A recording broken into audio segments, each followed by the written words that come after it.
ETF index mutual funds నేర్చుకుని stock మార్కెట్లో రాణించాలనుకుంటున్నారా? వెంటనే ఈ నెంబర్కి కాల్ చేయండి.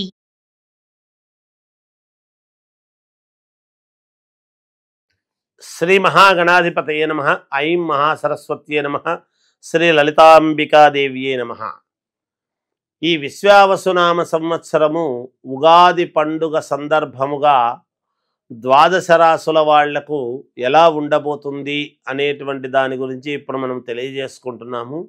ఎవరెవరి జాతకములో ఎలా ఉండబోతుంది ఏమిటి అనేటువంటిది ప్రతి వాళ్ళు కూడా వ్యక్తిగతమైనటువంటి జాతకాలను పరిశీలన చేసుకోవాల్సినటువంటి అవసరము చాలా ఉన్నది అనేటువంటిది ఇక్కడ ప్రాధాన్యత. రాశి ప్రకారముగా చెప్పడం జరుగుతూ ఉన్నది. రాశి ఫలాల రీత్యా ఎవరెవరికి ఎలా ఉంటుందో చెప్తాం. కానీ ఈ రవి ఉండేటువంటిది, చంద్రుడు ఉండేటువంటి యొక్క ఇది ముందు రోజు ఉన్నటువంటి షష్టగ్రహ కూటమి యొక్క ప్రభావము, అప్పుడు ఎవరి వ్యక్తిగత జాతకము వాళ్ళు తెలుసుకోవాల్సినటువంటి అవసరము ఆవశ్యకత మీకు నచ్చిన వాళ్ళ దగ్గర తెలుసుకొని దానికి కావాల్సినటువంటి పరిహారాలు చేసుకుంటారు అని తెలియజేస్తూ, కర్కాటక రాశి వారికి ఈ 2025 సంవత్సరము విశ్వావసునామ సంవత్సరము ఉగాది పండుగ నుండి మళ్ళీ వచ్చే ఉగాది వరకు కూడా ఎలా ఉండబోతుంది అని అంటే బాగుంది, అనుకూలవంతముగా ఉంది అనేటువంటిది తెలియజేస్తూ ఉన్నాను. ఆదాయం 8, వ్యయం 2, రాజపూజ్యత 7, అగౌరవము 3. దీన్ని బట్టి తెలుస్తూ ఉంది మీకు ఎలా ఉంటుంది అని.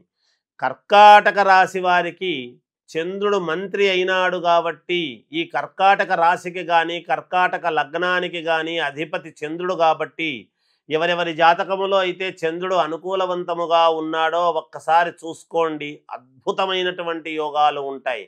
మీరు మనస్సులో ఏది తలుచుకుంటే అది మీకు జరుగుతుంది గాక. మీరు సాయంకాలము పూట రాత్రి 7 గంటల తర్వాత అనుకోవాలి ఏదనుకున్నా. ఎందుకంటే చంద్రుడు రాత్రికి అధిపతి కాబట్టి మీరు చాలా సున్నిత మనస్కులుగా ఉంటారు కాబట్టి ఏది వచ్చినా తట్టుకోలేనటువంటి పరిస్థితుల్లో ఉంటారు కాబట్టి ఆవేశం వచ్చినా తట్టుకోలేరు, మంచి జరిగినా తట్టుకోలేరు. అలా ఉంటుంది కాబట్టి మీరు అద్భుతమైనటువంటి ఈ ఈ రాశి వాళ్లకు ఈ సంవత్సరం చాలా అనుకూలవంతముగా ఉంది అనేది తెలియజేస్తూ ఉన్నాను. ఆరోగ్యపరంగా మీరు జాగ్రత్తలు తీసుకోవాలి. ఇక్కడ తెలుస్తూ ఉన్నది ఆరోగ్యపరంగా జాగ్రత్తలు అంటే అది మీరు వేరే విధంగా అనుకుంటున్నారేమో. కాదు, అంటే సమయానికి తిండి నిద్ర అనేటువంటిది చాలా అవసరము. ఎందుకు ఈ మాట అంటున్నాను అంటే అంత సమయానికి తిండి నిద్ర అనేటువంటిది కూడా లేకుండా సంపాదన మీద మీరు ఆలోచనలు పెడతారు కాబట్టి విపరీతమైనటువంటి సంపాదన అనేటువంటిది కలగబోతూ ఉన్నది. పని మీద చాలా శ్రద్ధ పెడతారు. ఎవరెవరు ఏ ఏ రంగాలలో ఉన్నారో ఆయా రంగాలలో పనిచేసేటువంటి వాళ్ళు మంచి పేరు తెచ్చుకోవాలి. ఈ సంవత్సరం నాకు ఒక అవకాశం వచ్చింది, ఈ అవకాశాన్ని నేను సద్వినియోగం చేసుకోవాలి అని దృఢ సంకల్పంతో ముందుకు వెళ్తారు. మీరు ఆత్మవిశ్వాసంతో ముందుకు వెళతారు కాబట్టి ఆ పని పూర్తి అయ్యేంత వరకు ఇంకొకటి ముట్టుకోరు. అందువలన ఆరోగ్యాన్ని జాగ్రత్తగా కాపాడుకోండి అని తెలియజేయటం. విదేశాలకు వెళ్ళాలి అని అనుకునేటువంటి వాళ్లకు లక్షణంగా విదేశాలకు వెళ్ళవచ్చును. అక్కడే వ్యాపారం చెయ్యాలి అనుకునేటువంటి వాళ్ళు కూడా లక్షణంగా అక్కడే ఉండి చేసుకోవచ్చు. సర్వము మీకు అనుకూలిస్తుంది గాక. మంచి వ్యాపారాలు చేయడము, మంచి పేరు సంపాదించటం అనేటువంటిది మీరు దృష్టి పెట్టి ఎక్కడా వ్యాపారములో చిన్న మత్స కూడా రాకుండా చూసుకోవాలి అనేటువంటి తాపత్రయముతో చాలా శ్రద్ధాళువులై మనస్సంతా కూడా దాని మీద ఏకాగ్రతగా పెట్టి విజయము సాధించి తీరుతారుగాక. మీరు మంచి పేరు కూడా సంపాదించుకుంటారు.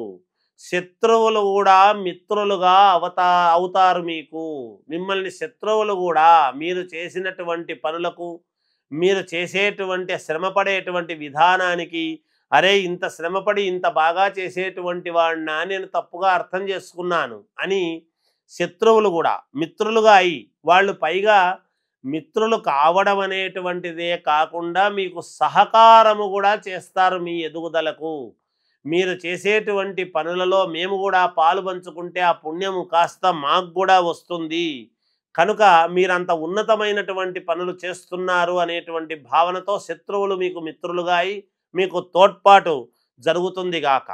అన్ని రంగాల వారికి చాలా యోగదాయకముగా ఉన్నది. ఈ రంగము, ఆ రంగము, సినిమా రంగము, ఈ రాజకీయ రంగము, తర్వాత టీవీ సీరియల్స్లో ఉండేటువంటి వాళ్ళకని, ఇలా ఒక్క రకములో ఉండే వాళ్ళకని కాదు, అన్ని రంగాలలో పనిచేసేటువంటి వాళ్లకు, చిన్న వ్యాపారము దగ్గర నుండి పెద్ద పెద్ద వ్యాపారాలు చేసుకునేటువంటి వాళ్ళ వరకు కూడా అత్యద్భుతమైనటువంటి యోగవంతమైనటువంటి కాలముగా కనపడుతూ ఉన్నది. విద్యార్థులకు చాలా అంటే చాలా బాగుంది. అలా అని బాగుంది అన్నాము కదా అని చదవకుండా ఏదో పుస్తకం లోపల పెట్టేసి ఎలాగో బాగుంది అన్నారు కదా గురువుగారు పాస్ అవుతాములే అని కాదు, కానీ శ్రద్ధగా చదవాలి. చదివి మీరు ఆత్మవిశ్వాసంతో ముందుకు వెళ్ళండి. అనుమానముగా ఏది చెయ్యొద్దు. చేద్దామా వద్దా అనేటువంటి భావన వద్దు, చేసేయండి. మేము ఇక్కడికి ఖచ్చితంగా వెళుతున్నాము, ఇది నేను చెయ్యగలనో లేనో, ఇది నేను సాధించగలనో లేనో అనేటువంటి ఆందోళనతో ఏది చేయవద్దుగాక. దృఢ సంకల్పముతో చెయ్యండి, విజయము మీ చేతుల్లోకి వచ్చేస్తుంది గాక. ఐఏఎస్ ఐపీఎస్ వాళ్లకు, ఈ రాశి వాళ్లకు ప్రమోషన్లు వస్తాయి, మంచి పేరు ప్రతిష్టలు సాధిస్తారు. పట్టుదలతో ఈ రాశి వాళ్ళు ఏదనుకున్నా, ఏ రంగములో ఉండేటువంటి వాళ్ళైనా పట్టుదలతో విజయాన్ని సాధించి తీరుతారుగాక. రాజకీయ రంగములో ఉండేటువంటి వాళ్ళకైతే చాలా అద్భుతమైనటువంటి యోగవంతమైనటువంటి కాలముగా కనపడుతున్నది. అద్భుతం, యోగం రెండు విజయం. అసలు మీకు సాక్షాత్తు భగవంతుడై వచ్చి ప్రత్యక్షమై ఏం వరము కావాలి అని కోరుకుంటే ఎలా అయితే ఉంటుందో, ఈ కర్కాటక రాశి వాళ్లకు అలా ఉన్నది. నిజానికి ఇప్పుడు ప్రభుత్వాల్లో ఉండేటువంటి వాళ్ళకైనా ఈ రాశి అని చెబుతున్నప్పుడు మీరు బాగా గమనించాలి. ఒకవేళ ఏదైనా ఏ కారణం చేతనైనా సరేలే, ప్రజల నిర్ణయం కదా, ఓడిపోయిన పార్టీల్లో ఉండేటువంటి వాళ్ళకైనా కూడా ఈ రాశి వాళ్లకు మళ్ళీ ఒక వెలుగు వెలిగేటువంటి అవకాశం ఈ సంవత్సరం అయితే ఉన్నది అనేటువంటిది పరిపూర్ణముగా తెలియజేస్తున్నాను. వివాహము కావాలనుకునేటువంటి వాళ్లకు వివాహము, సంతానము కావాలి అనుకునేటువంటి వాళ్లకు సంతాన యోగము, గృహము కావాలి అనుకునేటువంటి వాళ్లకు గృహయోగము, భూముల వలన క్రయ విక్రయాలలో మంచి మంచి లాభాలు రావటం అనేటువంటిది, ఆరోగ్యపరముగా బాగుండటము, ఇవన్నీ కూడా జరగబోతూ ఉన్నాయి ఈ రాశి వాళ్లకు. కనుక మీరు మీ వ్యక్తిగతమైనటువంటి లగ్నం అనేటువంటిది చాలా అవసరము, ముఖ్యం ఎప్పుడూ కూడా. ఏ లగ్నములో పుట్టాము అనేటువంటిది, అందువలన అది చూసుకొని ఈ రాశి వాళ్ళు జాగ్రత్తగా అడుగులు వేస్తే తప్పకుండా విజయము లభించి తీరుతుంది మీకు అని తెలియజేస్తూ జయోస్తు.